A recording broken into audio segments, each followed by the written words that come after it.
So you had a pretty big moment a little while ago. Yeah. You were able to audition for American Idol. Yeah. So whose original idea was that to send in the first audition tape, I believe? It wasn't an idea and it wasn't a thought.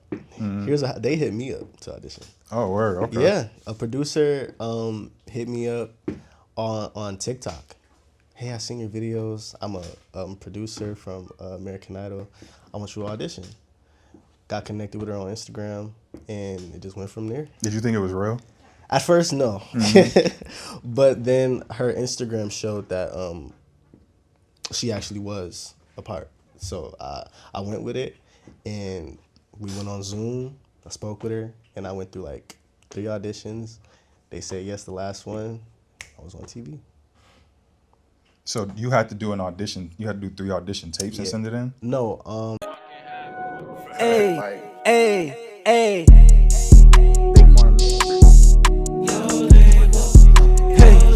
Okay.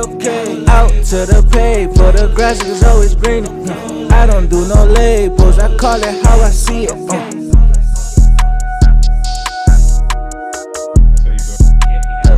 Okay, out to the pay, for the grass is always greener. I don't do no labels, I call it how I see it.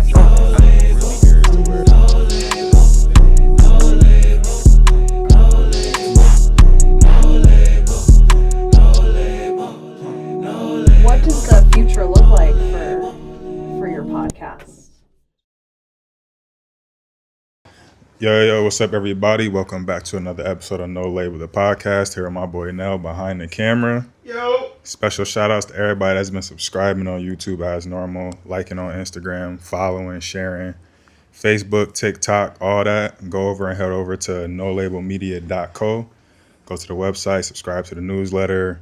Just get in tune with everything we got going on, everything coming in the future. So today we here with a young, talented R&B artist, affiliated with some pretty notable and established names in Buffalo. We just had Tyree Hames say that he is next up and he is the one. So we definitely looking forward to everything he got coming forward, and definitely looking forward to just sitting down with him, getting to know him a little bit so he can tell his story. So JAMIER, how you doing, bro? Chilling. Happy to be here. No doubt. Did I pronounce your name right, JAMIER? JAMIER. JAMIER? Okay. JAMIER, yeah. So it's JAMIER. So just to get into, we talked a little bit earlier, we just kind of get into the origin story. Yeah. So, born and raised in Buffalo? Yes, sir. What high school did you go to? Performing arts. Hey. Yeah, PA. You already know what's up. So I won't end the episode on you. I'm gonna let you slide. I'm gonna let you slide. So how was performing arts for you? It was nice. It was a good school. It taught me a lot that I know. I mean, I wasn't the best kid, but I did do my thing there. What was your major? Vocal, of course. Vocal, of course. I wouldn't say I did a lot, but there was some shows. I was a shy kid. I didn't really like standing out too much, but I did like a couple musicals and chorus. That was that was my major. I had that every day. And when we have performances, I really want to do the solos. Sometimes I do the solos, but when I did, it felt good. But yeah. Did you go in middle school too, or did you just go for high school? I went 8th grade. Okay. I wanted to go. It's crazy because I wanted to go in 5th grade, but my mom, we missed the audition, so I went to Houghton Academy for like 3 years, and then switched over to PA 8th grade, and then I graduated in 22. Okay. And so obviously you went for vocal. So what age did you start singing, or what age did you know that you could sing or had a dope voice, whatever it is? When I get asked that question, I say, since a baby, 4 maybe. My mom said since I was able to talk, I was singing. But when I can't really put an age on when I knew that I could sing, but I would say when I figured out that I this is what I wanted to do with my life, I would say around 8-ish, yeah. So at 8, you knew I wanted this to be my Yeah, career. this is who I am. I just want to sing. That's dope. You know, it take a lot of us until we in our 20s to figure out what we Figure want that, to do in yeah. life. I've And been you through know, my at 8. passion. So was college? Are you in college? Did you go to college? No, I did. I'm not in college. So college wasn't a plan at all while you were in high school. It, I say it was a thought. It definitely was a thought, but I just thought it would have been like a burden. Like I didn't really need to go to college because I knew what I wanted to do. Yeah. When you go to college, you're trying to find, you know, what you want to do in life. But I didn't need to do that. I would have been going to college for like maybe for business or biology. I don't want to do none of that shit. Yeah. So Were your was anybody in your family trying to push you to go to college though? my mom said it's my choice. So she didn't push me to go to college. But I didn't want to go to college because she knew what I wanted to do. You know, she said, if you don't want to go to school, don't go to school. Just work. As long as you working, you good. No, that's dope. Yeah. That's dope. Was there any? Oh, you said as long as you're working, you're good. Okay.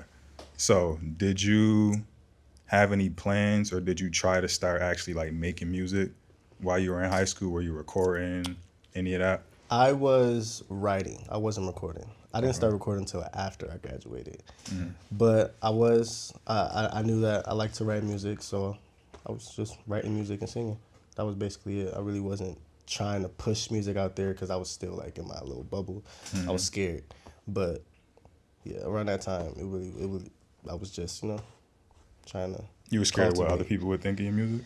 Yeah, and also because I was scared to sing. I was scared to sing. Every time I was on stage, I was nervous, shaking. And so when you, it's different. Like when you are on the stage and you're hearing yourself, and every time on the stage you're in front of a whole bunch of people and you can hear yourself like, damn, you sound crazy. You ain't just sound like that yesterday, or in the bathroom or in your bedroom, like. But when I hear it's just like, damn. That's why I didn't really like singing a lot in front of people.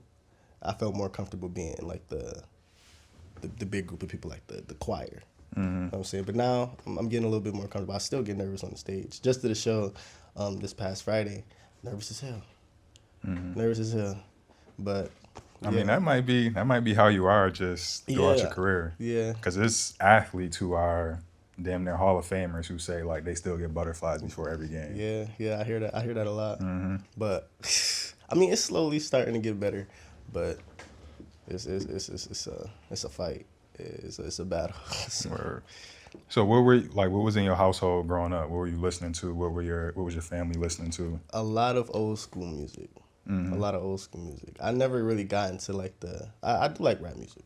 I love hip hop, but I'm always listening to just singers. But it's singers from back in the day. Like my mom would, like when we're cleaning, or like when she's just in her feelings, and she wouldn't know that I know that she's in her feelings. Like, as soon as she turned on that old school R&B, I know. But I'm always jamming when she put it on. So yeah. Who was it? Who was she playing?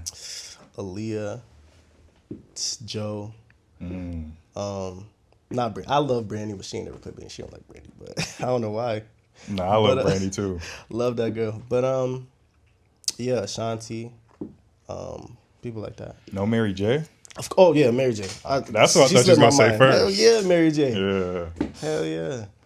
So was there anybody when you kind of like was developing your voice? Was there anybody you kind of wanted to sound like, or kind of develop your sound to sound like? Who? Whitney Houston. Oh, really? Yeah. Number one inspiration. What is it about Whitney that she was so inspiring to you? She was just her voice is just it was perfect. It was perfect, and I followed her story. And from when she was my age, her voice was just top tier, and I definitely she was just, and everybody knew that. You know what I'm saying? So when I look at that, that's somebody that I want to be like. That's the level of talent that I want to get. Because and I feel like pinnacle, I can. Yeah, that's the pinnacle. Like I feel like I can get there, and I really have been training my voice under her, for real. No, that's dope. I didn't expect you to say Whitney. Yeah, a lot of people don't. That's dope though. I like that. So, what side of town did you grow up on? East side. East side. Okay. Yeah. So, were you into sports or anything growing up, or was it just? My mom tried to put me in sports. And I liked it. I was in Little League football, but it was this. My mom had this friend, and she had a son who also was in football, right? Mm-hmm. And I remember this one night, we was chilling in the crib, and he was watching videos of football players breaking their legs, breaking their ankles. And once I seen that shit, I said, hell no. I told my mom, take me out. That scared me. That scared the shit. I said, hell no. I said I never played another sport, but I mean, in gym, I was an athlete. Yeah. In gym, I was definitely like, athletic. But other than that, nah, I really wasn't like. And there was no peer pressure that you felt in order to No. fit in with other people and play sports? No, not really. No, never. Would you say, do you have siblings? Yeah. I got. What are you, the middle, oldest? I'm the oldest of everybody. I got 4 on my mom's and 3 on my dad's. Okay, and you the oldest out of I'm 7. the oldest out of 7, yeah. Okay. So what would you say being the oldest sibling taught you or prepared you for in life? It matured me pretty fast. Mm-hmm. I had to mature pretty fast. I had to be like the second parent because none of our dads was around. My younger sibling, my 2 sisters and my brother, their dad passed away. And my youngest sibling, dad wasn't around. My dad not around. So I had to grow up really fast, help take care of them, and just be a symbol for them, And I feel like I'm doing that now. Doing what I love. And my little brother, he getting into music too, DJing, rapping, and talented. 10 years old, already doing his shit. No, that's dope. So yeah, I feel like I'm doing a pretty good job. Yeah, I like to ask that because depending upon where a person is, whether you're the middle child, the youngest, the oldest, you develop or learn certain things. Mm-hmm. I think Nelson, you're the youngest out of your siblings, right? And then so he was able to just be more observant and be a fly on the wall and just learn from all the mistakes they made and not make those mistakes. Yep. Whereas an older sibling, they have to mature and grow up faster than most people. Facts. Because they have to help take care of or be that role model for them. Yeah, and I wish I was the youngest. Yeah. I wish I was the youngest, or at least because you have no responsibility. All the responsibility was on me, and I hated that. But yeah. And then an only child, you just develop a sense of self and not needing to fit in because you're just used to being by yourself and just developing on your own. Exactly. So I was just interested in that. So you had a pretty big moment a little while ago. Yeah. You were able to audition for American Idol. Yeah.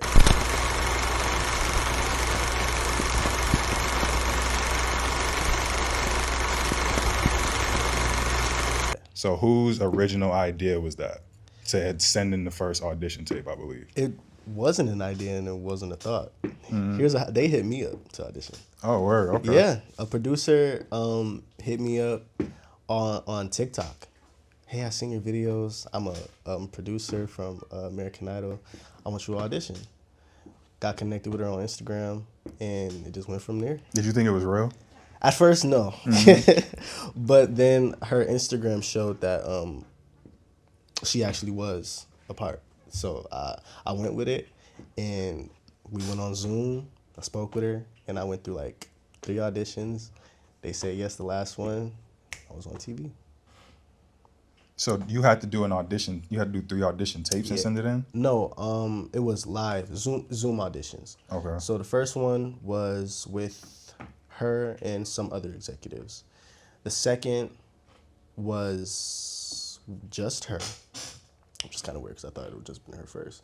But the second was just her, and then we picked up my songs for the third one, the top executive, and each one was a Zoom, each one was live, and the third one, that's when they told me, we like you, you're going to the auditions. Mm-hmm. And yeah. And then what was the experience like once you got there? It was amazing. It was like home. Just being around so many other talented people, singers. Because I do surround myself with talented people, but not a lot of good singers. Or sing better than me. Okay. Not to sound cocky, but yeah. but that sing better than me, and it's just I learned a lot. But going into that auditioning room, Oh, so boom. So take us through that whole day. That For whole day. people who, because a lot of us grew up watching American Idol. Yeah. So we kind of know what goes on, but we don't really know Yeah. what goes on. All right, so I was in New York. Me, my mom's, and all my siblings. We all drove there. Oh, and my grandma as well. We all drove there. They paid for our hotel, and it was 3 days of filming. So, and I was on the last day.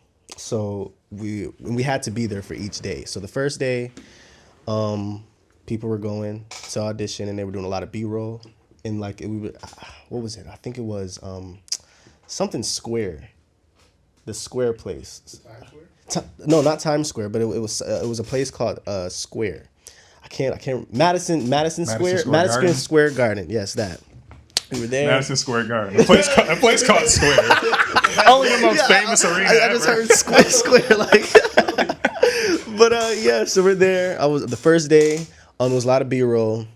I don't think I got any screen time that day. No, it was just videos, photo shoots for social media. And second day, same thing. Third day was my time. And we did B-roll with me and my family, you know, walking along the path, whatever you call that, outside. And they called my name and said, Jameer, you're up. They were looking for me. Went out there and I sat down outside of where they were filming the auditions. And I was talking with this girl. I can't remember her name. I don't think she made it. No, she did make it. Because her audition was right before mine. And they told her yes. Went in there, heart beating like crazy. I thought I was finna tank that shit so bad. My mom kept reassuring me, like, you're gonna do great. Da, da, da. I was like, all right. Went in the room, and as what y'all can see in the video, that's what happened. Mm-hmm. And I don't know. It was crazy to hear from Lionel Richie that you got it, your voice. Like when I hear other people talking about, because I don't really have any like opinions about my own voice. All I know is that, you know, it's good, it's all right. But to hear people, you know, celebrities that do a global national singing contest tell me that, you know, I got what it takes. I said, all right, yeah. Especially a legend like Lionel Richie. Yes, bro. Yeah. Yes. Then they had me bring my family in. It was so funny. It was funny because my mom came in screaming. You could see in the video. And Alana was like, hold up, we ain't even tell him yes yet. We ain't tell him nothing yet. So she like simmered down, they talked some more, and they gave me the yes, jumping with joy. Afterwards, Lionel Richie came up to me personally, shook my hand, and said, you got it. And that has stuck with me. Cause they're like, yeah, you believe I got it. Mm-hmm. Yeah. So it boosted my ego a bit. It made me really believe in myself more.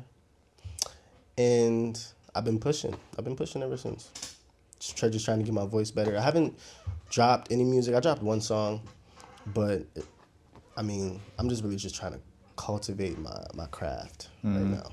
You know, come out with the best. Yeah. Not something that, you know, that's just gonna fly over. You know, I want people to remember me. That's a fact. So I'm just doing what I gotta do now. So when it's time for me to pop, I actually pop.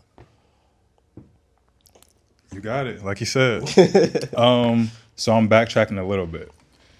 She reached out to you on TikTok. I know you got a pretty good following on TikTok now. Yeah. Did you already have a good following prior to? I did. Yes, I did. And how did you gain that following? Just from posting singing videos? Yeah, by posting singing videos. And it was funny because I was always going on TikTok lives where they were doing like talent shows, you know, singing competitions. Mm-hmm. And just for the fun of it. And I actually seen that it would gain my followers. So I kept doing it. But I was also doing the videos, and she happened to see one of those and text me. So yeah. No, that's fire.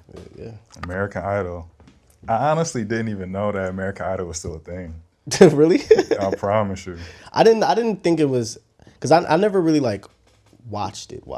You think since I'm on the show, I watched it. I didn't start watching the show until they But told you me I was younger, getting so on there. honestly, it fell off a while ago. Yeah. Like once certain people left, it started falling off. I don't know how it is believe that. now, but I know at a certain point it did. Yeah. It's not really what it used to be. So. But just moving forward, you were saying that you not really dropping music right now. You kind of just cultivating your sound, really getting things right. Yeah. So when did you? Because when we spoke earlier, you said you really started doing that once you linked up with Tyree. So how did you and Tyree actually link up and meet? So when I stopped, it was a time where I stopped going to the studio, and I was just working. I was just writing, and I was I was sending my mother my music, because I like her opinion. I like her telling me like, oh, this is good, this is not. Da, da, da, da. So I was just writing to Beast or whatever, and then I told her that I actually want to start going to the studio. So I was trying to hit up my old producer that I was going to before, but we never really the communication really wasn't good. We never really made a date. So my mom was telling me you need to go hit up Tyree. A lot of people telling me that you need to go work with Tyree. So found his page. I hit him up, and we made the sesh. I came. It was just a regular session. I didn't think anything was gonna come from it. I thought I was just gonna, redo a song. Cause I had to do. I was redoing a song that I did with a different producer that stopped doing music. So, and it was so much that I wanted to do with that song. So I was like, damn, I gotta go to somebody else. I remake the whole damn shit. So I came. We did that, and the whole session was golden. He had his boy Cal up, and he was vocal and producing oh, do it this way, and they was giving me good feedback. So that was happening. And afterwards, he said he wanted to work with me. I want to work with you. Give me 90 days. And I said, bet. He spoke to my mom. Please let me work with him, please. She said, hell yeah. Mm-hmm. So yeah, that's the origin story of how things went down.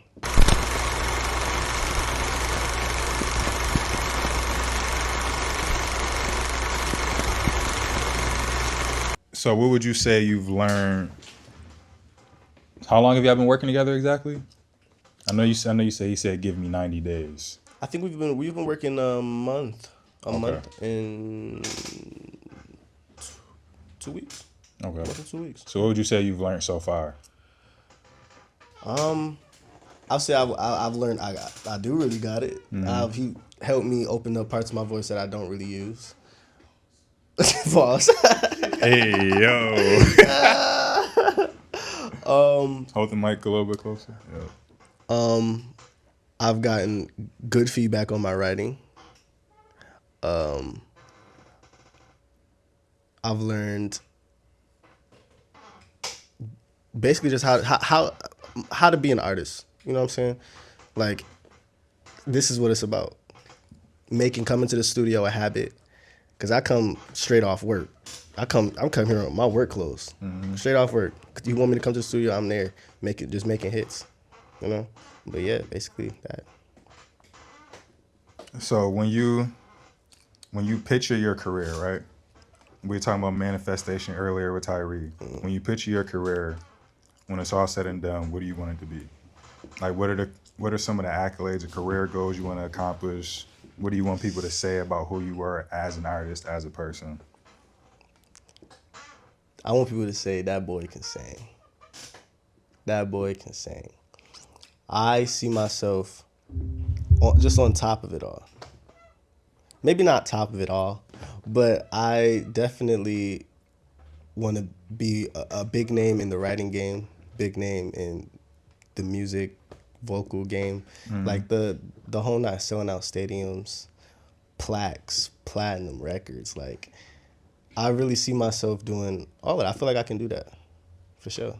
For sure. Well, so is there anything you imagine specifically? I know I'm gonna be able to say I made it when this happens. When I meet Beyonce. For sure. That's good. Mean, if I get in a room or a feature from a big name like her.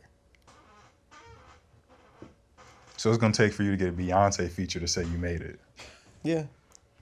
I mean, I'm pretty sure it's a lot of prerequisites prior to that to where you're gonna be able to be Yeah, like, I made but it. no, when I really don't, You're gonna be in the mansion like I still ain't get that Beyonce feature yet, so I I'm ain't not make there it. yet. Keep I ain't make working. it. I'm eat more. I'm like, yeah.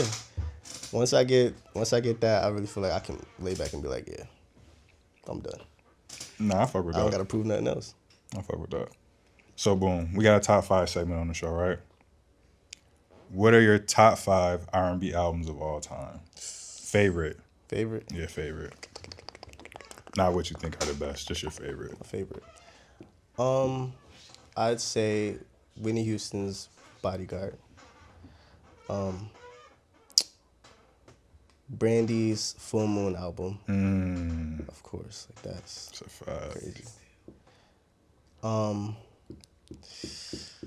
You know what's so funny? I don't listen to a lot of albums, so I really can't say 5. Really? Yeah, I can't say 5. I don't really listen to albums. I just happen to fall because I listen to the same songs. But a third one would be Anita Baker's Rapture of Love. You can give me 2 more. 2 more. I know you got Let's 2 see. more. Let's see. And I really don't even know the names of like albums, cause my memory.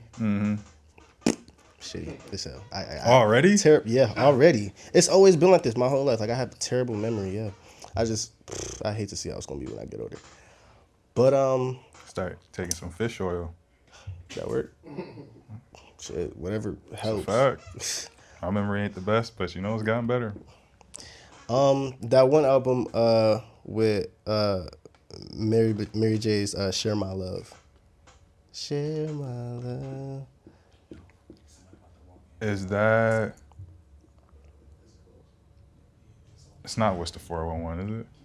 No, not that one. It's like, but not gonna cry. Is that what's called? Oh, Not gonna cry.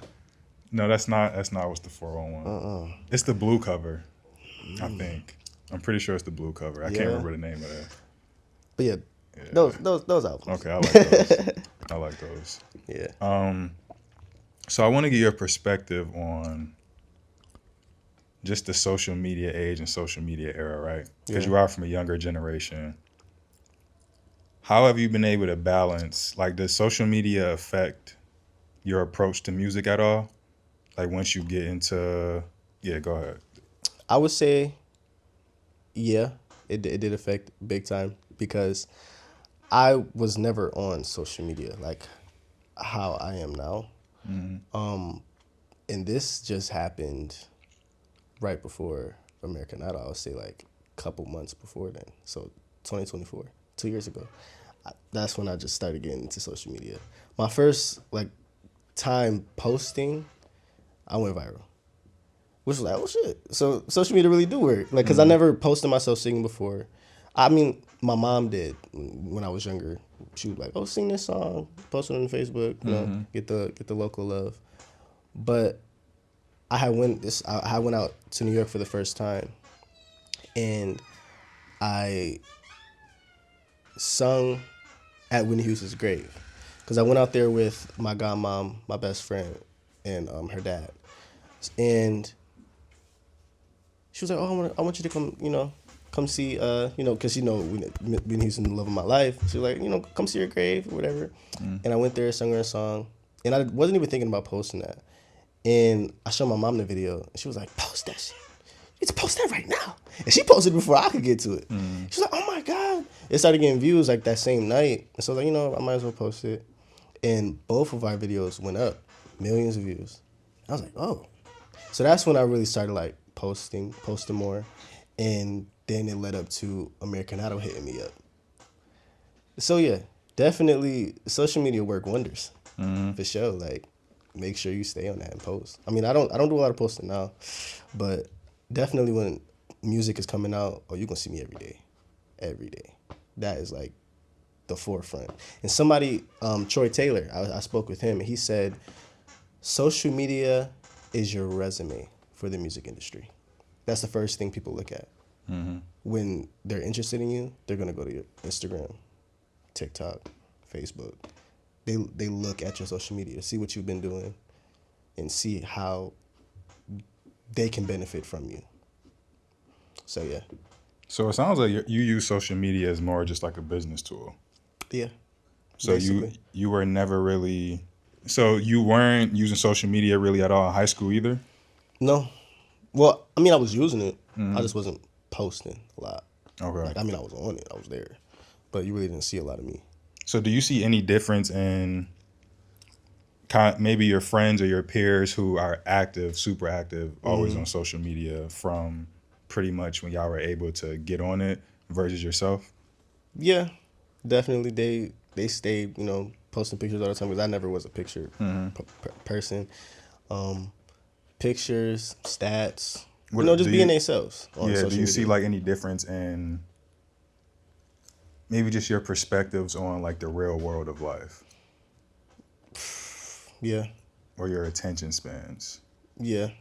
Always on the like. Let's say I'm scrolling on TikTok and I see a video. Everybody talking about it. Now it's bouncing from TikTok to Twitter. Now it's bouncing from Twitter to Facebook, and now it's on Instagram. You only pay attention to that for like a day. You just it's just like a next scroll type of thing. Unless the world is talking about it, and then it'll stay on your mind for like a week, maybe tops, and then it's the next thing. So it's quick to fade. Everybody's always on the next thing, and it's kind of crazy. Me, I don't never pay attention to shit. I see something. I'm not into politics. I'm not really into other people's business. Some shit might be funny, or like, oh damn, that's crazy, messy. Okay, I'm looking into it for a little bit. Now I'm on to the next thing, So You kind of be in your own world, your own ecosystem for the most part. Yeah, I'm really in my own bubble. I'm just always doing me. I'm not really worried about other people, for real. That's a good way to be. That's a mature perspective and a mature way of going about life. Yeah. Early on. Now you got a third eye? Yeah. So we got a third eye segment spearheaded by Mr. Nelson Clark over here. All right. Word to my PA alumni. You know what I'm saying? So much talent has come out of performing arts, and I think sometimes people, it's a very different place. You know what I'm saying? Yeah. How was being at performing arts? How did that help you embrace like the artist lifestyle? It made me comfortable in singing and using my voice, like just, and also being around other talented people for the first time. It was new to me because at the school before, I was the only singer and I was known as the boy who could sing. Now at PA, I wasn't known as the boy who could sing, but I was known as the boy with the good voice, because I'm surrounded by other people who can sing good voices, and it felt great, and I learned a lot from my peers during that time too, because them niggas could play the piano and I couldn't play the piano. I can't play an instrument. I mean, I tried, but I just never I really just focused on the voice aspect of it. So yeah, it was real nice.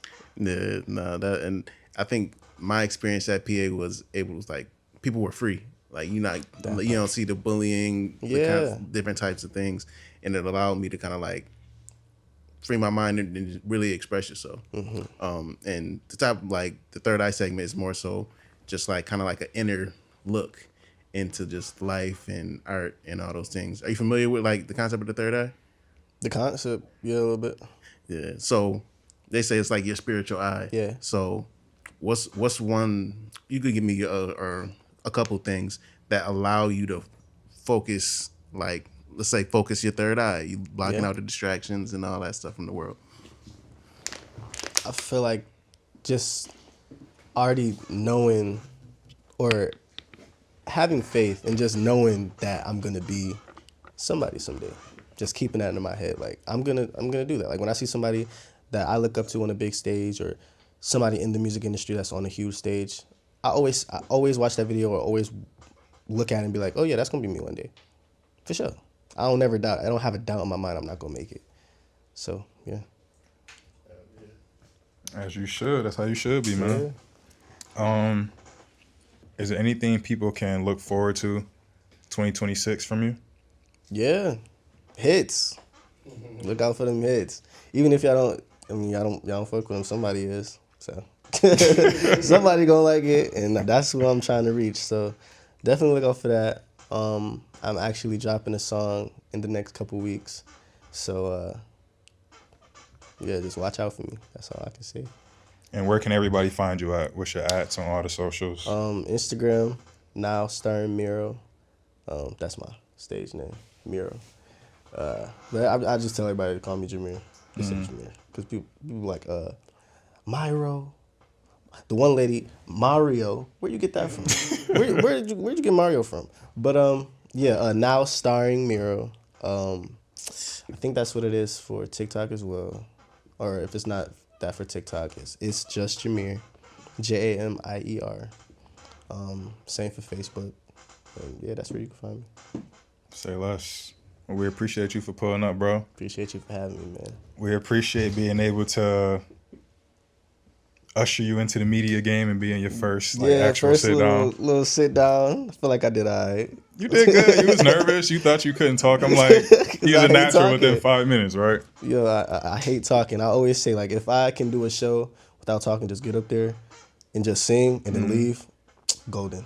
That's my dream show right there. I don't have to say nothing. No, hey y'all, no, what's up? Start the music. I'm out there. Nah, but yeah, I feel you. But definitely appreciate you again, bro. Appreciate you, man. No Label the Pod. We out.